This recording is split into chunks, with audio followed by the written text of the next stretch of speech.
बे सानै जेनाखि रेजिस्टार बिथां गिबियावनो नोंथांखौ आंनि चेनेलाव फिन खनसे बरायबाय मानोना थांनाय 29 नभेम्बराव बिटिसि सेक्रेटारियेट अफिसखौ गाग्लोबनायनि सायाव सानै बड'लेण्ड मुलुगसोलोंसालि आरो क'क्राझार मुलुगसोलोंसालिनि रेजिस्टार सानैखौ रिलिज खालामनायनि सायाव दुलाराय बर' फरायसा आफादा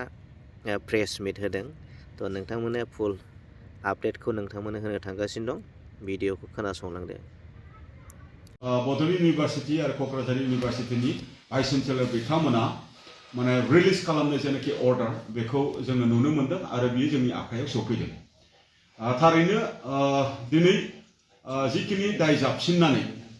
जिखिनि नंखाय एलिगेसन जाबसिननानै बे सानै जेनाखि रेजिस्टार बिथांमोनखौ रेजिस्टार पस्टनिफ्राय रिलिज खालामनाय अर्डारा जोंनि थाखाय गनायथाव नङा आरो दुलाराय बर' फरायसा आफादा आरो इउनिभारसिटि गंनैनि फरायसाफोरा बेखौ माब्लाबाबो गनायनो हाया बे बाथ्राखौ जोङो फोरमायदों। बेनि थाखायनो दुलाराय बर' फरायसा आफादा आरो इउनिभारसिटि गंनैनि फरायसाफोरा बे रिलिज अर्डारखौ जों अपोज खालामो, जों बिरोधिता खालामो आरो गोख्रोङै जोङो दाबि खालामदों जे जेनाखि रिलिज अर्डार दिहुनदों गंनैबो इउनिभारसिटिनि भाइस चेन्सेलर बिथांमोना थाबैनो बेखौ उइथड्र खालामनानै लानांगौ। बिथांमोना मिथिनानै लानाया गोनां जे माने बे गंनै इउनिभारसिटिया जोंनि जाथि दानाय, जोंनि हारि दानाय, जोंनि बर' गेरेमसा हारि दानायजों सोमोन्दो थानाय बियो गंनै इउनिभारसिटि। बड'लेण्ड इउनिभारसिटि होनोबा सोमावसारनायनि गेजेरजों मोननाय बियो मुंख्लं जानायनि गेजेरजों मोननाय बियो मोनसे गंसे इउनिभारसिटि आरो क'क्राझार इउनिभारसिटि होनोबा सिगाङाव क'क्राझार कलेजमोन। बे कलेजनिफ्रायनो जोंनि जेसेबां सोमावसारनाय, जोंनि जेसेबां दैदेनगिरि, जोंनि जेसेबां रिभलिउसन आरो जोंनि जेसेबां जाथि दानायनि बाथ्रा, जोंनि जेसेबां माने गेरेमसा हारि दानायनि बाथ्रा, जाथि रैखाथिनि बाथ्रा बे कलेज बा इउनिभारसिटिनिफ्रायनो जादों। दिनै बे इउनिभारसिटिनि भाइस चेन्सेलर आरो बड'लेण्ड इउनिभारसिटिनि भाइस चेन्सेलर बिथांमोना गुदि गैया खिथा गैया माखासे पलिटिकेल मटिभेटेड इनस्टिगेसन आरो माखासे पलिटिकेल मटिभेटेड माखासे कम्पालसन बा सोरनिबा बिथोनखौ लानानै जेनाखि बे सानै भाइस चेन्सेलरखौ रिलिज खालामनाया गमामायैनो जोबोद दुखुनांथाव बाथ्रा जादों। जोङो बेखौ बुंगोन गले गले बेखौ जोङो रोखायै बुंनो हायो आरो नोंथांमोनाबो मोजाङै मिथिगौ जे 29 नभेम्बर खालि बे इउनिभारसिटि गंनैनि फरायसाफोर आरो गुबुन गुबुन इउनिभारसिटि बा कलेजनि फरायसाफोरा शेड्युलिं इस्यु बा मोनद' हारिनि एसटि होनो नाजानाय आसाम सरकार आरो दिनैनि नैबे काउन्सिल गभर्नमेन्टनि जेनाखि एनअसि नैबे मेटारखौ लानानै जेनाखि बड'लेण्ड इउनिभारसिटिनिफ्राय जागायनानै बड'लेण्ड सेक्रेटारियेटसिम जे धर्ना हाबाफारि बा रेलि हाबाफारि लानायाव ओइदिनखालि माबा मोनसे इन्सिडेन्ट माने दुखुनांथाव इन्सिडेन्ट जादों जि जाथाया जानो नाङामोन आरो बे जाथायखौनो दाय होनानै बिटिसि सेक्रेटारियेटनिफ्राय बिटिसि एसेम्बलि बा बिटिसिनि केबिनेट माने हाउसआ डिसिसन लानानै बै बिथां रेजिस्टार सानैखौ रिलिज खालामनांगौनि थाखाय गंनैबो इउनिभारसिटिनो लेटार गांसे लिरहरनायखौ जों नुनो मोन्दोंमोन। नाथाय दिनै सेक्रेटारियेटनिफ्राय लिरहरनाय जेनाखि लेटार बेबो मोनसे इलजिकेल आरो बियो मोनसे एभिडेन्स गैयै आरो बियो मोनसे नाजावथावै बियो मोनसे लेटारमोन आरो दिनै गंनैबो इउनिभारसिटिनि भाइस चेन्सेलरनि सानै रेजिस्टारखौ जेनाखि रिलिज खालामनायनि जे अर्डार बेबो नाजावथावै बेसलेस। मानोना दिनै बे इन्सिडेन्टआव सोर लोब्बा दंमारो आरो गैमारा बेखौ दिहुननांगौनि थाखाय दिनै गुवाहाटी हाइकर्टनि रिटायार्ड जास्टिस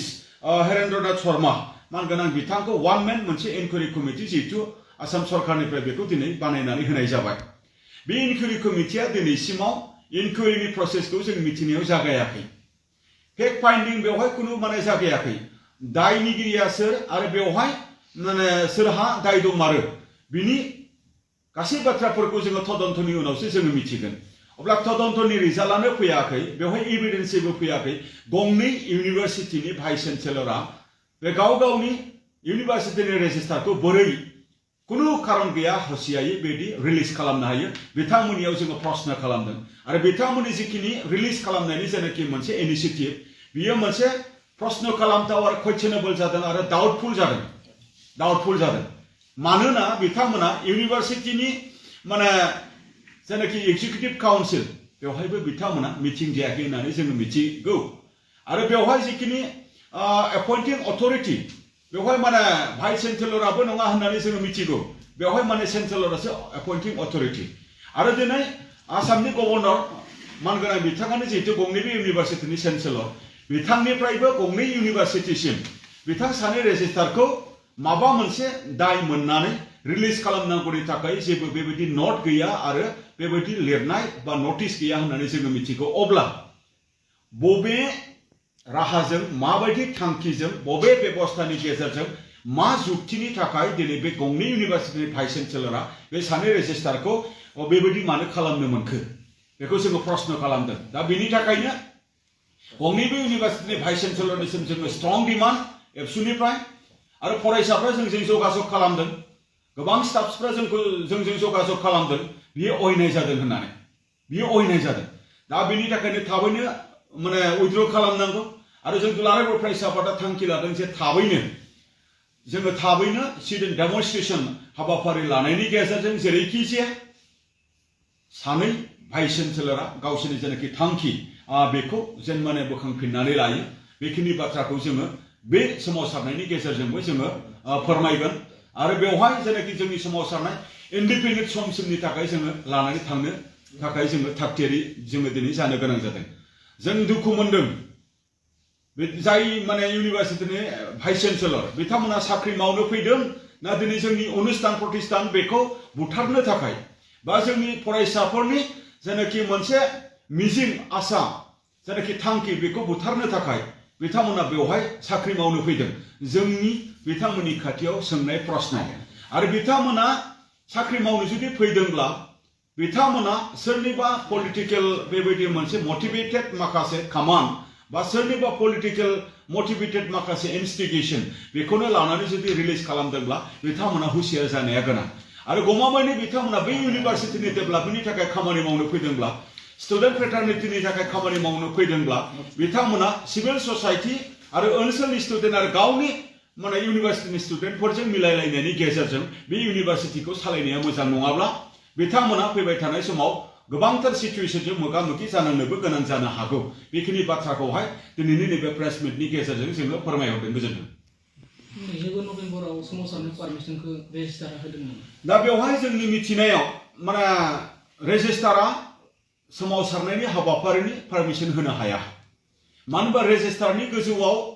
गंनैबो इउनिभारसिटियाव भाइस चेन्सेलर दङ आरो बे गंनैबो इउनिभारसिटिनि भाइस चेन्सेलरनियाव सोंनानै पारमिसन लानानै फरायसाफ्रा 29 नभेम्बरनि जेनाखि शेड्युलिं इस्युनि एगेन्स्टआव जिखिनि रेलि हाबाफारि लानाय बेवहाय बाहागो लादों होननानै जोङो मिथिगौ आरो फरायसाफ्रा जोंनो मिथिहोदों जों आरो बेबायदि बाथ्राखौ जोङो दिनै जों मोनदों दा दिनै गमामायैनो बै 29 नभेम्बरनि इन्सिडेन्टखौ लानानै बे सानै रेजिस्टारखौ बिथांमोना बिदि दाय जाबसिननानै रिलिज होदोंब्ला बिनि पारमिसन ग्रेन्टिं अथरिटियाथ' भाइस चेन्सेलर अब्ला बिथांमोनानो सिगांग्रो माने पानिशमेन्टखौ मोनग्रोनांगौ बै दिनखालिनि जाथायनि थाखाय अब्ला बिथांमोना गावसोरखौ दाय रुजुननायनिफ्राय माने बासायनानै दिनै गुबुन इनोसेन्ट मानसिखौ बेबायदि दाय जाबसिननानै बेबायदि मोनसे माने पजिशननिफ्राय जोंनि रोंखा राखा सासे जयग व्यक्ति बिथांमोनखौ बेबायदि पस्टनिफ्राय बेबायदि जानगार खालामनो नागिरनाया जोंनि थाखाय खुब दुखुनांथाव बाथ्रा जादों बेखौ जोङो जथेस्थ जोङो दुखु मोनदों दिनै माने जोङो माने आबुल ताबुल बा जोङो जानला मोनला बहानिफ्रायबा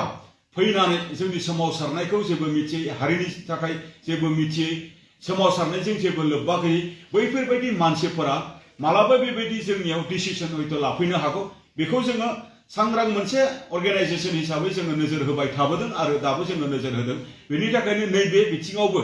स्टुडेन्टफोरनि इन्ट्रेस्टआव आरो जोंनि लकेल इन्स्टिटिउसन आरो बे लकेल इन्स्टिटिउसन बेखौ जोंहा गोजौ फारसे लांनांगौनि थाखाय बयहाबो दायित्व दंखाय आरो जोंहाबो दायित्व दंखाय जोङो बे इस्युखौ जोङो रेस खालामदों गोजोनथों